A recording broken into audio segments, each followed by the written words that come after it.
ストリートファイターゼロ。不思議すぎるじゃないですか。工場に在庫があることに気がついたんですよ。本当に苦しい戦いをしました。スーパーファミコンの時代にファミコンで出してるわけですから、ストリートファイターっていう名前を使うしかないって思ったんですよ。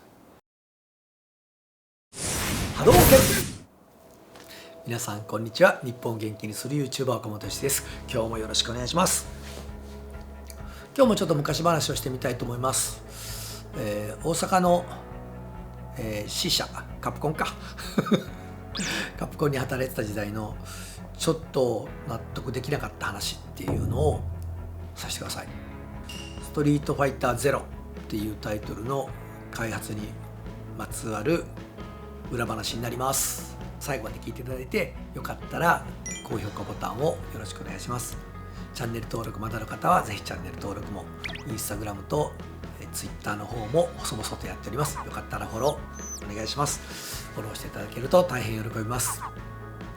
今だとコメントも結構いただいたら必ず返すように心がけてますんでですね、まだ今がチャンスです。僕きっと有名な YouTuber になりますんで、今のうちにコミュニケーション深めにやっててくれたらなと思ってます。ストリートファイターゼロっていうタイトルを、知ってる方もおられるかと思います。ストリートファイター2っていうゲームの派生系だと思っていただければいいと思ってます。で、時代はストリートファイター1よりも前っていうことで、0、1、2、3、4、5とこう続いてるんだということで、作った順は1、2、0、3、4とこういうふうに順番でいってるんで、0を作ったのはストリートファイター2より後になります。実はストリートファイター0のグラフィックはその当時のカプコンにおいてかなり低いです。自分らが納得できるグラフィックレベルになってなかった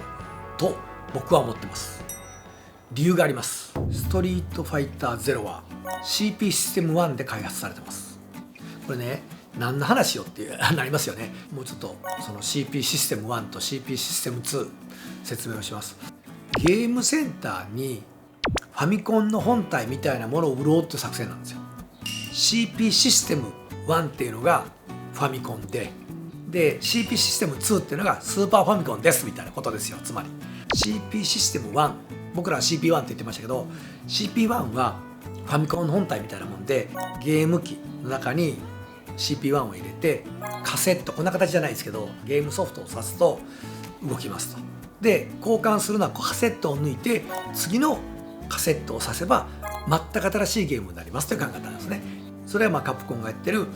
カプコンシステムの略で CP1 で、それの続編アップグレードされているものが CP2 というハードになります。で、その時代はカプコンは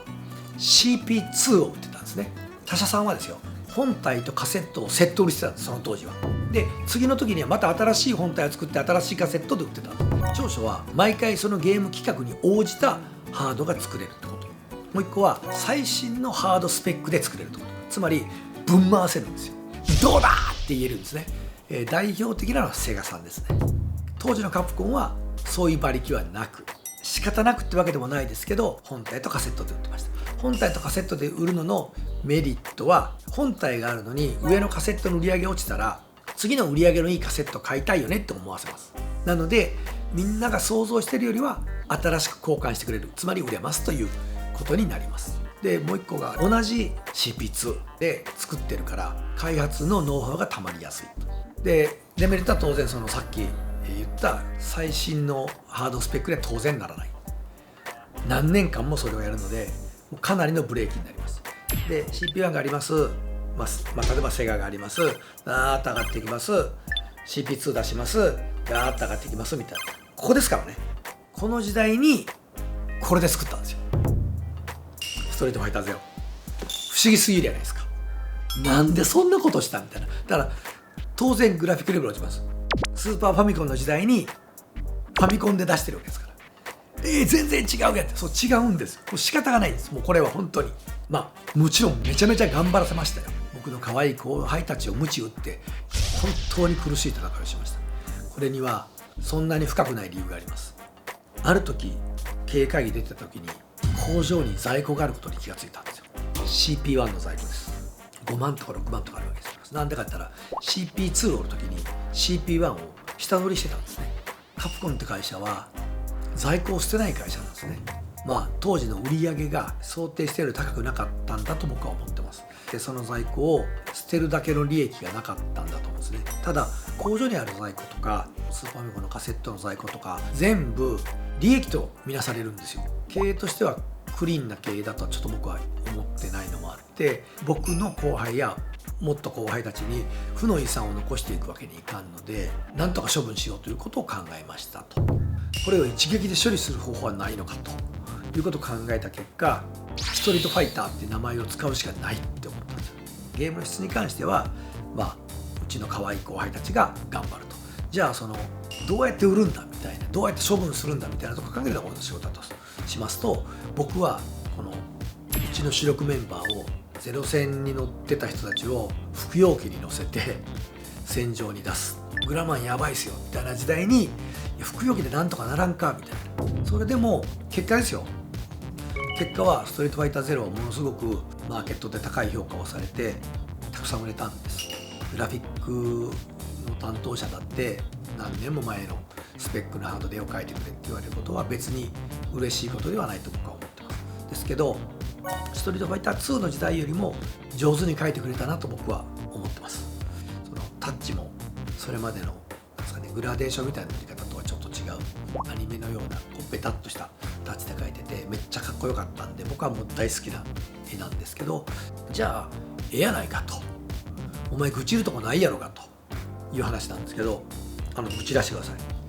工場にある在庫一撃でこの5万枚を処分しましょうってお願いしますっていう営業にも言われるわけですよ。その当時ね、ストリートファイターってタイトルがついてることで当然そのマーケットの期待値も高いし、ゼロはタッチも変わったんでちょっと斬新だったのもあるし、ゲームのシステムが変わったのもある、これも斬新だったのもあります。もう全部込み込みで僕は評判良かったと思ってるんですけど、なんとですね、経営会議出たらですね、これを CP2 で売りましょうって言うんですよ。 CP1 で無理して作ったのに上位互換なので動かせるんですね。ファミコンで作ったのにスーパーファミコンで売ろうよって。それやったら最初からスーパーファミコンって言って、それやったら苦労させへんかったから、それやったらもっとええようにできたから、